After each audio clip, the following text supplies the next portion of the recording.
नमस्कार, स्वागत है आपका डॉक्टर साहिब में और मैं हूं आपके साथ सौम्य राठी।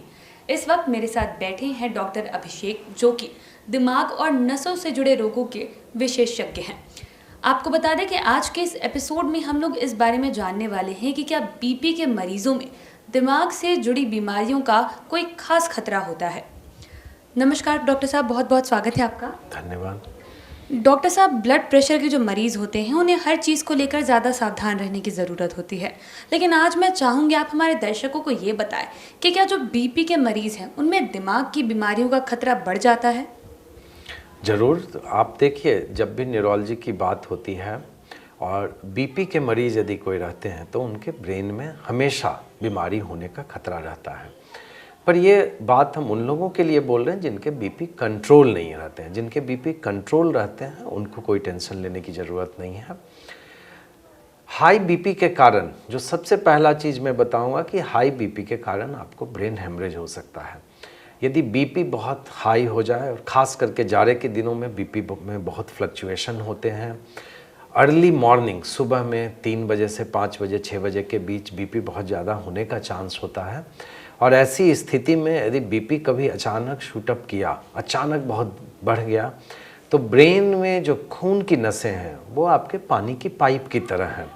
तो यदि अचानक उसमें प्रेशर कभी बढ़ा तो वो उसमें ब्रेन हेमरेज हो सकता है।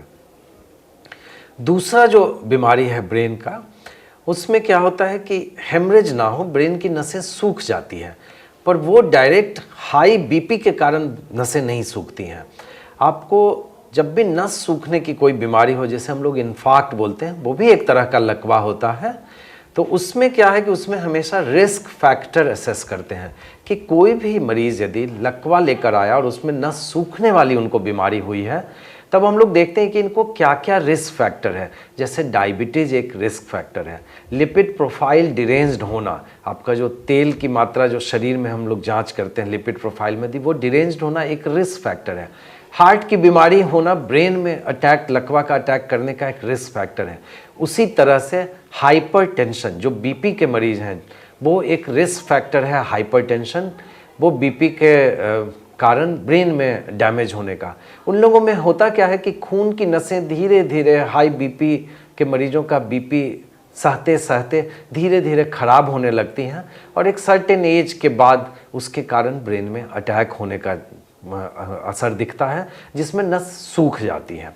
तो दो सबसे जो महत्वपूर्ण हुए, एक तो हाई बीपी के कारण ब्रेन की नसों का फट जाना, और दूसरा लंबे समय से हाई बीपी के कारण उनका नसों का सूख जाना। तीसरी जो बीमारी होती है कि यदि आपको बहुत हाई बीपी रहे तो ब्रेन में बहुत छोटे छोटे करके ब्लीड होते हैं लोगों को, बहुत छोटे छोटे माइक्रो ब्लीड्स हम लोग बोलते हैं, जिनमें आपको बहुत कुछ पेशेंट को नहीं पता चलेगा कि हमें कोई प्रॉब्लम हो रहा है।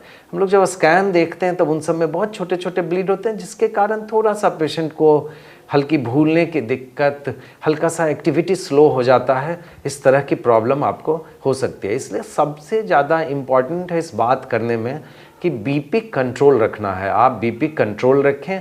केवल कभी दोपहर में बीपी चेक करा रहे हैं ऐसे ना करें, कभी सुबह बीपी चेक करें, कभी शाम में बीपी चेक करें, और बीपी को अपने जो भी आपके फिजिशियन बीपी देख रहे हों उनसे आपके बीमारी और बाकी चीज़ों के अनुसार से आपका बीपी का एक टारगेट सेट रखें और उस टारगेट के अंदर बीपी रहे।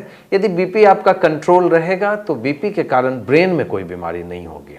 जी डॉक्टर साहब, यहाँ मैं एक और सवाल ये जानना चाहूँगी कि क्या बीपी अगर बहुत ज़्यादा बढ़ जाता है तो उसकी वजह से नसों में ब्लड का ब्लॉकेज भी हो सकता है। देखिए, जो मैंने दूसरी बात बताई थी उस समय, वो यही था। पहला बात तो था कि ब्रेन हेमरेज हो सकता है, मतलब नस का फट जाना। दूसरा जो इन्फार्क्ट है जिसको हम लोग कहते हैं, वो भी एक तरह का लकवा, और वो लकवा ज़्यादा कॉमन है।